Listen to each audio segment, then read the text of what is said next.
विधान नहीं है, ये बहु विधान है। इसलिए साथियों, बड़ी विनम्रता और धैर्य के साथ हम निवेदन करेंगे, सृष्टि सृजन से आज तक यह सिद्धांत गठन है, जीने का अधिकार उसी को जिसके हाथों में बल है और बल सब निधन का होता है। आज जिन्होंने भी ये कार्यक्रम ऑर्गेनाइज किया, मैं हृदय से उनका अभिनंदन करता हूँ। शाबाश वकील साहब, शाबाश वो टीम जिसने हिम्मत जुटाई है। आप भारत की बात करें, आप भारतीयों की बात करें। अरे यहाँ पर अफसर और सैनिक, इसमें बहुत भेद नहीं होना चाहिए। अरे मित्रों, जो सैनिक सड़क में खून बहाता है, अफसर को चाहिए कि वो कहे जिंदादिली से कि हमें दम चाहिए, सड़क को सजा दो।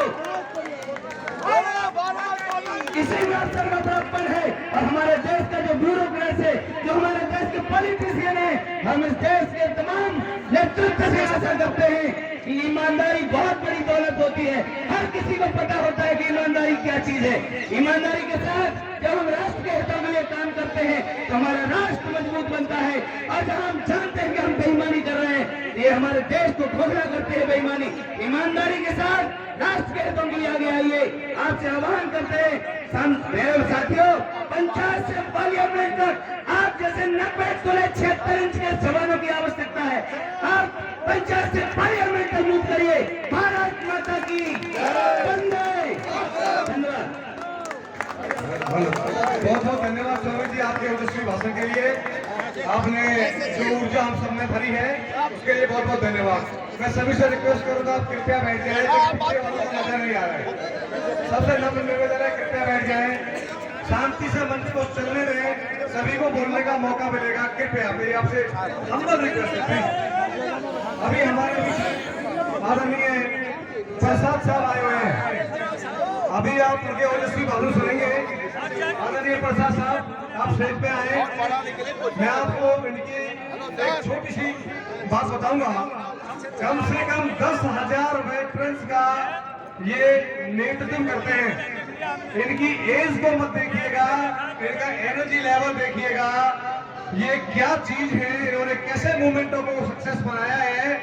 ये जैसे ऐसे एनर्जेटिक लोग, ऐसे यंग मैन, ऐसे जवान अगर हमारे बीच में हैं, इनका आशीर्वाद हम सबके ऊपर है। मैं नहीं समझता कोई भी सरकार हमारी किसी भी डिमांड को ना सुने। देर से सवेर हो सकती है, लेकिन हमारी मांगों को सुनना होगा।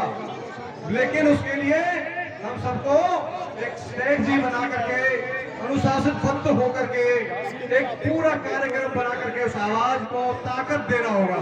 भाइयों, आपस में लड़ के इसी का नतीजा था आज तक कि इन अधिकारी वर्ग ने हमारा फायदा उठाया।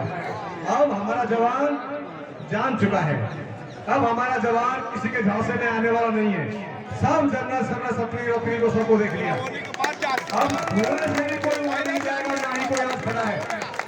और एक और मैं रिक्वेस्ट करूंगा अपनी तरफ से, अगर किसी भी हमारे जो संस्था के हेड राज्य से और जिले से आए हुए हैं, अगर आपकी संस्था में कोई भी ऑफिसर है तो कृपया उसको कोई चार्ज, कोई भी पद ना दे। और मैं तो ये कहूंगा कि उनको अपनी संस्था में रखे ही नहीं, क्योंकि वो कभी भी तुम्हारी भलाई की बात कर ही नहीं सकता। वो आपके कंधों पर बंदूक रख के राजनीति करते आए हैं और राजनीति करते रहेंगे।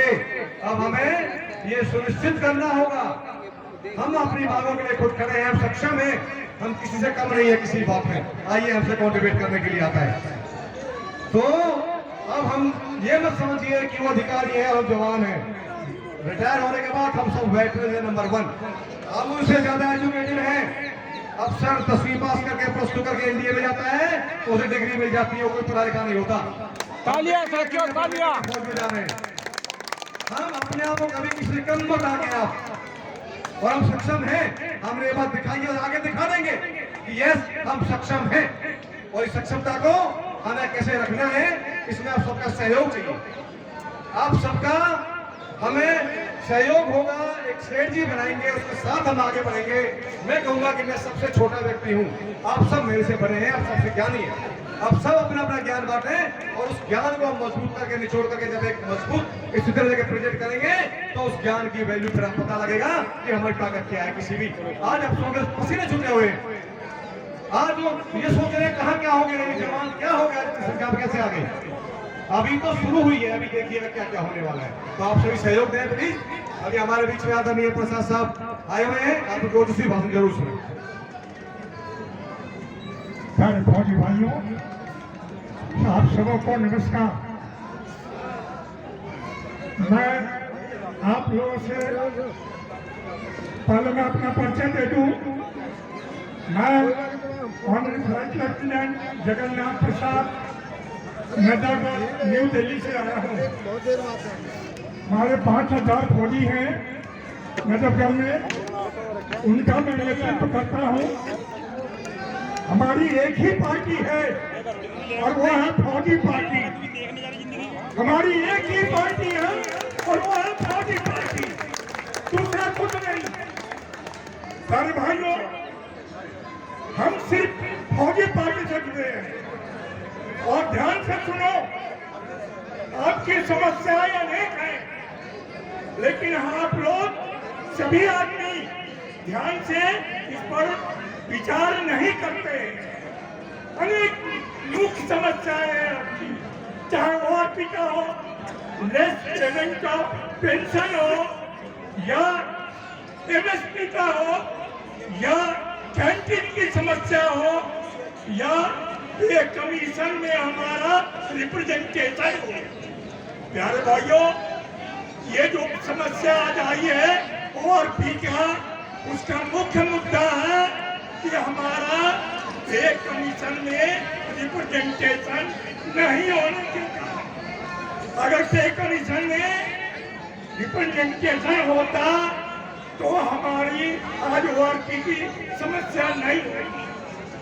आप जानते हो कि आर्मी, नेवी, एयरफोर्स तीनों सेना का जो फाइनेंशियल एडवाइजर होता है, फाइनेंशियल एडवाइजर वो सीनियर ऑफिसर होता है। हमारे सिपाही से लेकर जेसीओ तक कोई नहीं होता। रिजल्ट क्या होती है कि ऑफिसर के ऊपर निर्भर करता है, तो कितना 100 रुपया दे, 1000 दे, क्या दे, नहीं दे। आज ओआरपी की समस्या मुख्य मुद्दा यही है। आपको, हमको, सभी को हमारा रिप्रेजेंटेशन हो एक कमीशन में, ताकि हमारे आर्मी, नेवी, एयरफोर्स, सिपाही से लेकर जेसीओ तक का रिप्रेजेंटेशन जरूरी है। इस पर ध्यान दो। प्यारे भाइयों, काम अच्छे करते चलो, ये जिंदगानी आपकी। काम अच्छे करते चलो, ये जिंदगानी आपकी। लोग भी सीखे सबक, लोग भी सीखे सबक, सुनकर कहानी आपकी, सुनकर कहानी आपकी, सुनकर कहानी आपकी। प्यारे भाइयों, कर्म से होता भाग मनुष्य का, कर्म से होती है पहचान। क्या तपस्या के बलबूते धरती पर है उसका नाम, धरती पर है उसका नाम, धरती पर है उसका नाम। प्यारे भाइयों, कुछ हमारे फौजी भाई कहते हैं कि ये सरकार कुछ नहीं देगी, ये सोचना गलत है। अरे जलाने से क्या जला करती है, जलाने से चिराग जला करती है, खिलाने से फूल खिला करती है। वक्त नहीं किस्मत के भरोसे रहने का, किस्मत का महल बनाने से बना करती है, किस्मत का महल बनाने से बना करती है। सारे भाइयों, वो मुश्किल आसान न होगी, इसको मुश्किल मान लिया। वो मुश्किल आसान न होगी, इसको मुश्किल मान लिया। वो राही पा जाता मंजिल, वो राही पा जाता मंजिल। कितने चलना ठान लिया, ठान लिया, ठान लिया।